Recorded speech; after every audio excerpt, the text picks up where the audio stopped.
Just before 3 o'clock, on the afternoon of January 26, 1948, a well-dressed man walked into a small bank on the edge of Tokyo. He wore an official armband, he carried a doctor's bag, and he was calm, the calm of a man who had done this before. He told the 16 people working inside that the American occupation authorities had sent him. There had been an outbreak, he said, dysentery in the local water.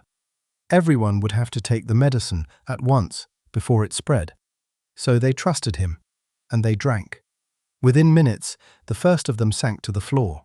By the time the man stepped back out into the winter light, 10 people lay dead or dying around the counter. He had murdered 12. And for the next 39 years, Japan would insist it knew exactly who he was. It was wrong. The bank was the Shinamachi branch of the Teikoku Bank, Teigin for short. It was an ordinary Monday, near closing time, when the stranger arrived. He was polite, unremarkable, middle-aged. The armband on his sleeve read, City Hall of Tokyo. He explained that a case of dysentery had been traced to the bank and that the occupation authorities had ordered everyone treated at once. To understand why 16 grown adults simply obeyed, you have to picture Tokyo in 1948. Much of the city was still rubble. Disease moved through the crowded districts in waves, and a word from the American occupation carried the force of law. A man with an armband and a doctor's bag, speaking of an emergency, was not someone you questioned. Then he did something strange. He told them the medicine had to be taken in 2 doses. First one, then a second, exactly as a real doctor would. He showed them how, tilting his own head back. And so, one by one, all 16 swallowed it. Seconds later, the room began to collapse. The liquid was poison. 10 died where they stood, among them a child, the young son of one of the staff. 2 more died in hospital. Only 4 survived. And here the case took its first turn toward the impossible. The man gathered the cash on the counter and left, but he took only about 160,000 yen and left nearly 180,000 behind. More money than he stole, sitting in plain sight. No robber does that. Whatever this man had come to do, the money was almost an afterthought. The killing was the point. The hunt that followed was the largest Tokyo had ever seen. Thousands of officers, tens of thousands of interviews. But the killer had left almost nothing. No name that was real, no face anyone could hold. He had, however, left a calling card. Literally. At the counter, the man had handed over a business card. It was the habit of the age. In post-war Japan, professionals traded printed cards constantly. This one carried the name of a real physician, Dr. Shigeru Matsui, of the Ministry of Health. Matsui had an unshakable alibi. But Matsui was meticulous. On the back of every card he received in return, he had written down the time and place he had met its owner. In his life, he had handed out 593 cards. The police set out to trace every single one.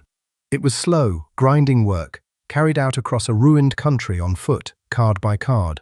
One by one, the owners were found and cleared, until the trail narrowed to a handful of names. And one of those names belonged to a 57-year-old painter from the north, a man of some reputation in the art world.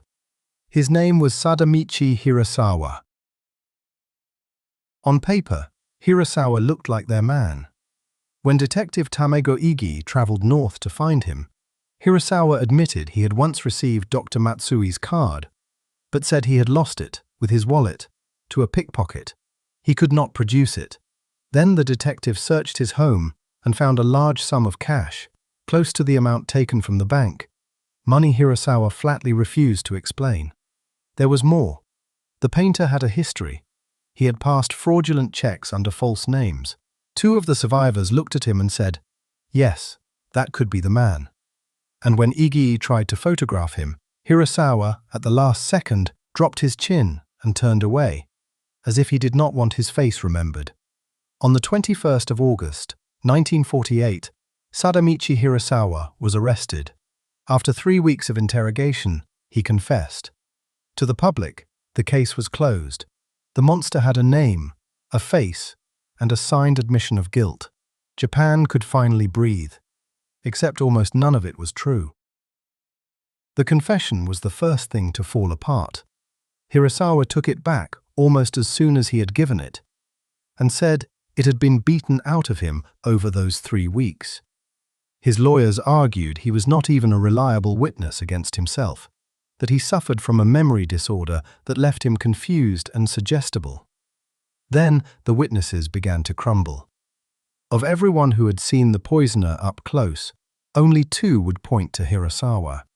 Several others said the opposite, plainly, firmly. This was not the man. The prosecution's own picture of the killer had been a man of medical bearing, calm and precise. Hirasawa was a painter with a drinking problem and no medical training of any kind. The money that had seemed so damning was never actually traced to the bank. Some believed it came from a quiet trade the painter could not admit to, selling erotic pictures, which would explain both the cash and the lie. The lie. Every pillar of the case, examined closely, turned to sand, and that left the one piece of evidence no one had truly explained. Not the card. Not the money. The poison itself. From the beginning, something about the poison had unsettled the investigators. The prosecution called it potassium cyanide, fast, crude, the kind of thing a desperate man might buy on the black market. But cyanide like that kills almost instantly. This poison had not. The victims had swallowed it, sat, waited, felt the first strange symptoms, and only then died. The delay was deliberate. It had bought the killer the time to walk out calmly before anyone collapsed. That was not the work of a street poison. A team of medical examiners concluded the substance behaved like something else entirely, a refined compound called acetone cyanohydrin, engineered to kill slowly. And there was only one place in Japan that had developed such a thing. A secret military laboratory at Noborito, the 9th Army Technical Research Institute. Its business was chemical and biological killing, and it was an affiliate of the most notorious organization in the Japanese Empire, Unit 731. If that name means nothing to you, it was meant to. Unit 731 was the Army's biological warfare program in occupied Manchuria, where doctors ran lethal experiments on living prisoners. After the war, its very existence was buried. Suddenly, the rehearsals made sense, because the man had rehearsed. Months earlier, he had walked into 2 other banks with the very same story: the outbreak, the occupation, the medicine. At the first, the staff drank, and nothing happened. He was testing his method, learning whether ordinary people could be made to poison themselves on command. A landscape painter could not have designed that poison, or obtained it, or known how to dose it. But a man trained at Noborito could have done all 3. By the summer of 1948, the police were following that trail. Their own internal notes described the man they were really looking for, someone with medical training, tied to the military, who had handled these compounds. They began investigating veterans of the Army's chemical warfare units, and then, without warning, the investigation was ordered to stop. The command did not come from within the police. It came from above them, from the American occupation, the general headquarters that now ran Japan. To understand why, you have to understand what the Americans were protecting. When the war ended, the United States had quietly made a bargain with the scientists of Unit 731. In exchange for the data from their human experiments, data no one else in the world possessed, the men who ran those programs were granted immunity. They would never be prosecuted. It was part of a larger shift. Only a few years earlier, the Americans had come to punish Japan. Now, with the Soviet Union rising and China turning communist, they wanted Japan rebuilt as an ally and its most useful secrets kept out of Soviet hands. It was 1948, the Cold War was hardening, and the last thing the occupation wanted was a public murder trial dragging the Army's secret poison makers into the open.